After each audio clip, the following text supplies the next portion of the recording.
यह घटना एक खूनी सीढ़ी के लिए जानी जाती है और ये घटना बहुत ही खौफनाक और एक दिल दहला देने वाली घटना है तथा ये घटना एक गुजरी हुई घटना पर आधारित है।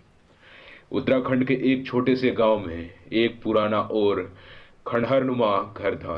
यह घर कई सालों से खाली पड़ा था और गांव के लोग इसे खूनी सीढ़ी के नाम से जानते थे। कहते थे कि इस घर की सीढ़ियां रात में खून से लाल हो जाती थी।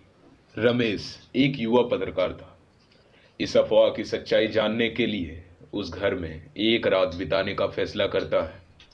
रमेश को डरावनी कहानियों पर विश्वास नहीं था, लेकिन वह यह साबित करना चाहता था कि यह महज एक अफवाह और अंधविश्वास है। रात के 11 बजे रमेश घर में दाखिल हुआ। घर के अंदर दाखिल होते ही उसके साथ एक अजीबोगरीब घटना गुजरती है। घर में पूरी तरह अचानक अंधेरा फैल जाती है, लेकिन फिर भी वह हिम्मत से काम लेता है। रमेश की टॉर्च दीवारों पर अजीब सी आकृतियां बना रही थी। सीढ़ियां पुरानी और जर्जर हालत में थी, लेकिन उस पर कोई खून नहीं था। रमेश ने अपना कैमरा सेट किया और सीढ़ियों के पास बैठ गया। आधी रात के करीब उसे ठंडी हवा का एक झोंका महसूस हुआ।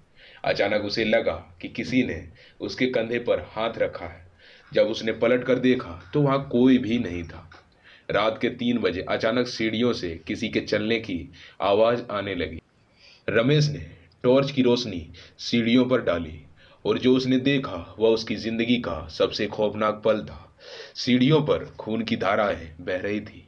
खून के बीच में एक सफेद साड़ी पहने औरत खड़ी थी। उसके चेहरे पर गहरी चोट का निशान था और उसकी आंखें सुर्ख लाल थी। वह रमेश की ओर बढ़ने लगी। रमेश ने भागने की कोशिश की, लेकिन उसके पैर जैसे जमीन में चिपक गए थे।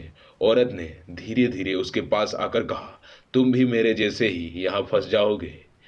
सच का खुलासा तब हुआ। सुबह गांव वालों ने रमेश को घर के बाहर बेहोशी के हालत में पाया। उसके कमरे में खून से लथपथ सीढ़ियों और उस औरत की तस्वीरें थी। गांव के बुजुर्गों ने बताया कि कई साल पहले इस घर में एक महिला की हत्या कर दी गई थी।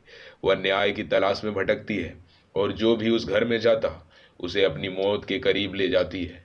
रमेश ने उस घटना के बाद पत्रकारिता छोड़ दी और गांव छोड़कर कहीं और चला गया, लेकिन खूनी सीढ़ी की कहानी आज भी उस गांव में बहुत ज्यादा प्रचलित और एक खौफनाक रहस्य बनी हुई है।